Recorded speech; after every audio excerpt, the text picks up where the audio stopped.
한국경제신문. 여름철 불청객 대상 포진 하루 20분 햇볕 쬐세요.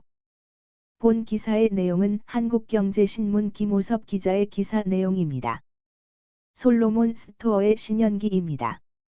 본 내용이 좋다고 생각되시면 구독과 좋아요 눌러주시면 저에게 많은 격려와 힘이 되어 좀 더 좋은 내용으로 보답하겠습니다. 여름철 불청객 대상 포진 하루 20분 햇볕 쬐세요. 7에서 9월 대상 포진 환자 급격히 늘어 바늘 수십 개로 찌르는 듯한 통증. 면역력 저하 탓 비타민 D 합성 필요 고온 다습한 날씨로 식중독 위험도. 상처난 손으로 음식 조리된 감염 우려. 무더운 여름이 오면 면역력이 떨어지는 사람이 많다. 숨어있던 수두 바이러스가 면역력이 떨어진 틈을 타 활성화되면서 대상 포진 환자가 늘어난다. 높은 습도로 인해 각종 세균과 곰팡이가 번식하면서 식중독이나 장출혈성 대장균 감염 가능성도 높아진다. 코로나19로 병원 가는 게 무서워진 요즘, 여름철에 주의해야 할 건강 수칙이 무엇인지, 질환을 어떻게 예방해야 하는지 알아봤다.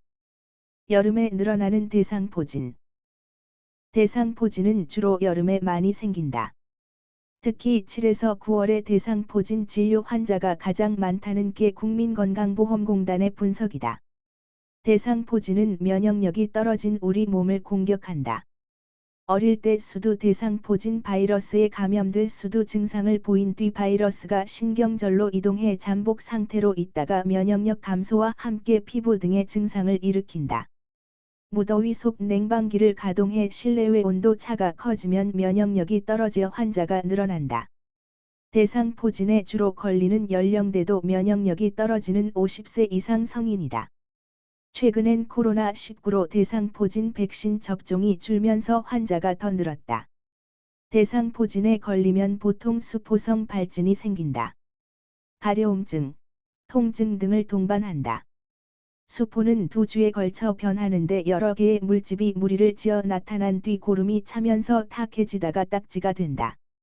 대상포진으로 인한 통증은 극심하다.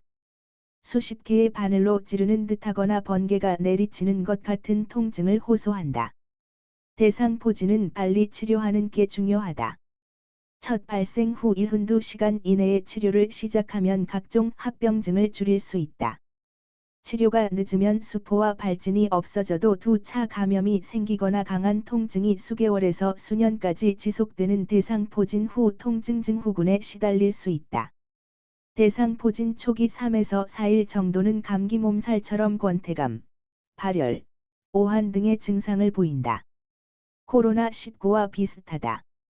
빠른 병원 치료가 필요하다. 코로나19로 야외 활동이 줄어든 것도 대상포진 발생률을 끌어올린 요인 중 하나다. 대상포진을 예방하기 위해서는 체내 면역세포 기능을 강화하고 질병을 예방하는 비타민 D가 필요하다. 하루 최소 20분은 햇볕을 쬐 비타민 D를 합성해야 한다고 전문가들은 조언한다. 여름철 식중독도 조심해야. 여름철에는 고온, 습한 날씨로 인해 식중독도 늘어난다. 식품의약품안전처는 지난달 올해 식중독 발생 가능성이 높다며 주의를 당부했다. 최근 5년간 식중독 발생 현황을 보면 전체 발생 건수의 58%, 114건, 환자 수의 71%, 6,357명,가 여름철에 나왔다. 가장 위험한 식중독 중 하나는 햄버거병으로 알려진 장출혈성 대장균 감염이다. 오염된 음식을 먹으면 걸리는 식중독균이다. 지난해 경기 안산 유치원생 57명이 집단 감염된 바로 그 식중독이다. 장출혈성 대장균에 감염되면 베로톡신 같은 독성 물질로 인해 설사, 복통, 혈변 등의 증상이 생긴다.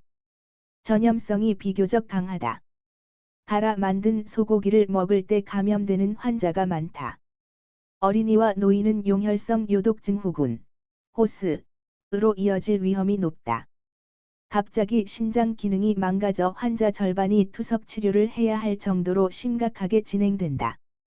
유아 치사율은 10%, 노인 치사율은 50%에 이르는 것으로 알려졌다. 장출혈성 대장균의 합병증인 호스는 1980년대 미국에서 처음 발견됐다. 오염된 소고기 분쇄육이 들어간 햄버거를 먹은 어린이 수십 명이 집단 감염돼 햄버거병으로 불리게 됐다. 비브리오 폐혈증도 조심해야 한다. 비브리오 폐혈증은 비브리오 블리피쿠스라는 세균에 의해 감염되는 염증이다. 바다에 사는 이 세균은 소금 농도가 1에서 3%일 때 가장 잘 번식한다. 덜 익힌 어패류를 먹거나 상처 부위에 바닷물이 닿으면 감염될 수 있다. 지난달 14일에 올해 첫 환자가 발생했다. 만성간 질환자, 당뇨 환자, 알코올 중독자, 부신 피지로르몬제나 항암제를 복용하고 있는 사람 등은 비브리오 폐혈증에 더 취약하다. 기저질환이 있는 사람이 걸리면 치사율이 30에서 50%에 달한다. 지난해 비브리오 폐혈증 확진자 70명 중 25명이 사망했다. 증상은 발열, 오한, 구토, 설사 등이다. 발열 후에는 피부에 붉은 반점이 생기거나 물집이 잡힌다. 심하면 피부가 괴사하기도 한다. 다리에 부종이 생기거나 멍처럼 검보랏빛 얼룩점이 생기는 것도 비브리오 폐혈증의 증상이다. 식중독 예방법은 간단하다. 세균이 살 수 있는 환경을 없애면 된다. 세균은 섭씨 0에서 60도에서 잘 번식한다. 음식은 4도 이하로 저장하고 60도 이상 가열해 먹어야 한다. 60도 넘는 온도로 가열해도 죽지 않는 균이 있다. 포도상구균, 바실루스균, 클로스트리듐균 등이다. 음식은 가능한 한 조리 직후 먹어야 한다. 손에 상처가 있다면 음식 조리하는 것을 삼가야 한다. 황색 포도상구균에 오염됐을 가능성이 높기 때문이다. 본 내용이 좋다고 생각되시면 구독과 좋아요 눌러주시면 저에게 많은 격려와 힘이 되어 좀 더 좋은 내용으로 보답하겠습니다. 솔로몬 스토어의 신현기입니다.